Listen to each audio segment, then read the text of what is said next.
Hello and welcome back. For months, we watched Sidwell pour millions into Spoon Island through those deception shipments. And like everyone else in Port Charles, I assumed the worst. Sonny was convinced it was a territory grab, a classic mob power play. Ava thought it might be some mix of real estate ambition and personal loss. Even Carly, bless her, was trying to make sense of it all from her own vantage point. The rumors flew drugs, weapons, some shadowy criminal empire using Windermere as a headquarters. I have to admit, I got caught up in the speculation myself. After all, we've seen plenty of outsiders try to muscle in on the town's delicate balance over the years. But the truth, my friends, is so much richer, so much more layered, and so much more heartbreaking than any of us imagined. Sidwell isn't some gangster chasing power. He's a disowned son of Helena, a blood Cassadine who was cast aside by the very family that defined legacy and obsession on this show for generations. The moment that sealed it for me, and I suspect for so many longtime viewers, was right there at Marco's funeral. What a scene that was. The grief in the air was thick enough to cut with a knife, and in the middle of it all, the final pieces of Sidwell's identity clicked into place. There he stood, mourning a son he had kept hidden from the world, and suddenly everything about his determination made perfect sense. Marco wasn't just any young man caught in the crossfire. He was Sidwell's child, carrying the same Cassadine blood that runs through the veins of everyone who has ever laid claim to Spoon Island. That boy was the rightful heir to the legacy Sidwell has been fighting to reclaim all along. I felt my heart ache for Sidwell in that moment because I've watched this family destroy itself from within time and time again. Helena's influence lingers like a shadow over everything, and learning that Sidwell is her son explains so much about his patience, his European polish, and that quiet, chess master way he moves through Port Charles. He doesn't see Spoon Island as a prize to conquer. He sees it as home, the one thing that was stolen from him and from the son he lost. Let me tell you why this revelation hits so hard after all these years of storytelling. Spoon Island has belonged to the Cassadine since the 1980s, when Nikolas and Helena first turned it into their private kingdom of secrets and schemes. Those priceless paintings, the court documents, the family crests, everything that arrived through the deception shipments wasn't contraband for some underworld operation. They were heirlooms, treasures Helena had scattered across Europe to keep them out of the wrong hands, only for them to find their way back through Sidwell's quiet, relentless efforts. He wasn't smuggling, he was restoring. And the pain of losing Marco has only sharpened that drive. The boy who died was the living link to everything Sidwell has been denied. Now Sidwell is ready to do whatever it takes to honor that loss and claim what he believes is rightfully his. I keep asking myself, how many times have we seen members of this family sacrificed on the altar of their own legacy? Too many to count. But this time it feels personal in a way that goes straight to the core of what General Hospital does best, showing us that blood ties can be both the greatest comfort and the sharpest weapon. Of course, no Cassadine story would be complete without Valentine in the mix. I've always had a soft spot for Valentine. He spent most of his life being told he didn't quite belong, only to prove over and over that he understands the family better than anyone. He's been quietly building his case at Carly's place, gathering documents, DNA evidence, old court records, everything needed to expose the full picture. He knew from the moment Sidwell appeared that something deeper was at play. That mirror image recognition between two men who were both rejected by the same bloodline is pure soap opera poetry. Valentine isn't rushing in with guns blazing. He's waiting for the right moment, probably when Anna returns, so he can lay everything out in that grand Windermere drawing room with Pascal quietly serving tea and the weight of generations pressing down on everyone present. I love how the show lets these characters breathe and plan instead of leaping straight into chaos. It makes the eventual explosion feel earned. And speaking of explosions, the news that Nikolas is poised to return has me on the edge of my seat. Nikolas has been through his own share of prisons and reinventions, but when he steps back into Port Charles, the battle for Spoon Island and the Cassadine name is going to ignite like nothing we've seen in years. Valentine and Nikolas have circled each other for so long, each believing he has the stronger claim. And now Sidwell enters as the third piece of this complicated puzzle. 3 men, all carrying pieces of the same complicated legacy, all convinced they are the one who truly deserves to stand at the center of it.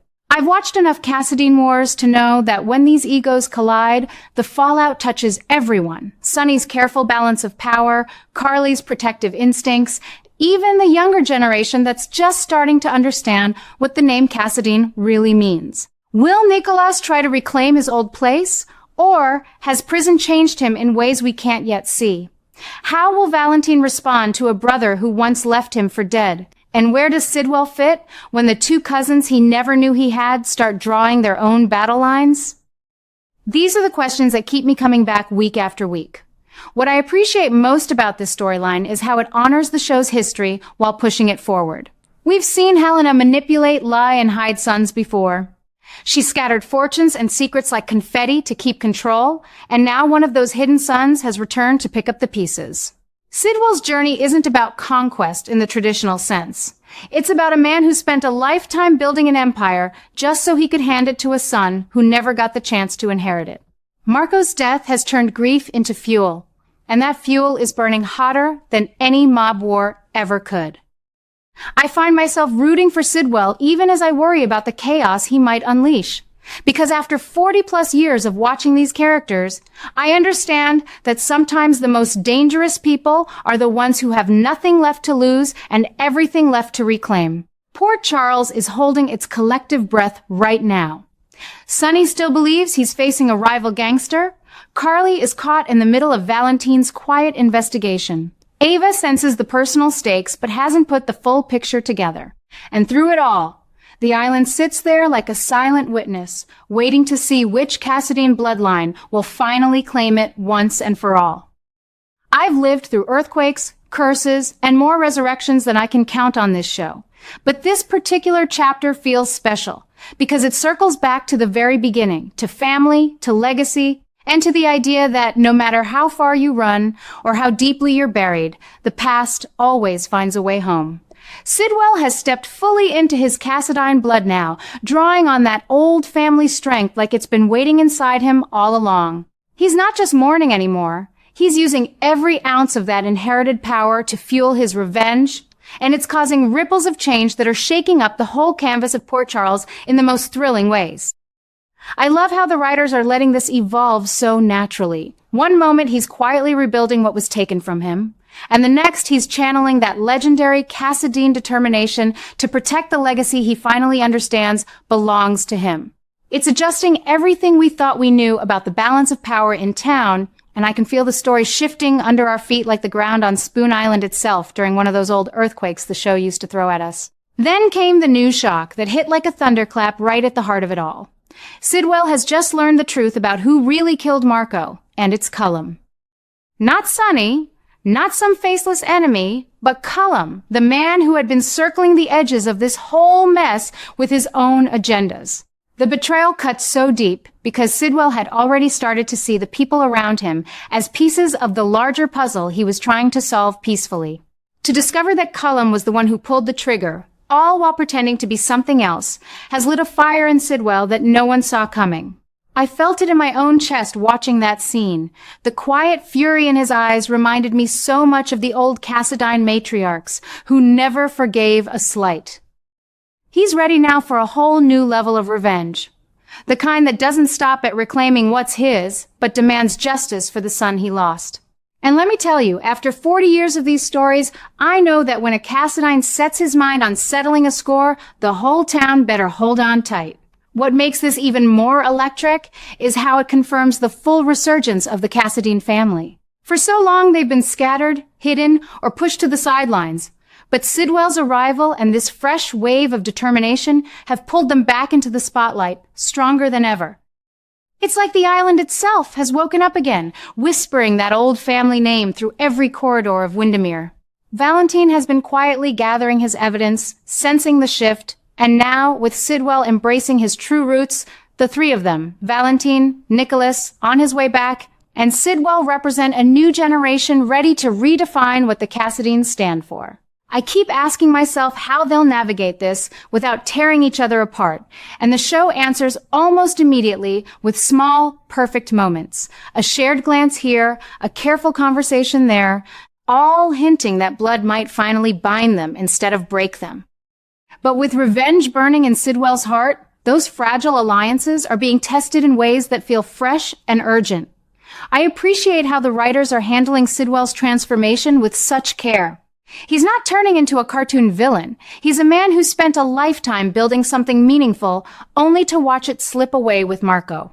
Using that Cassadine power now feels like a natural extension of his grief, not a sudden flip. It's causing all sorts of new adjustments in the larger story. Sonny rethinking his strategies, Carly watching Valentine even more closely, and even Ava sensing the personal stakes rising higher than she expected.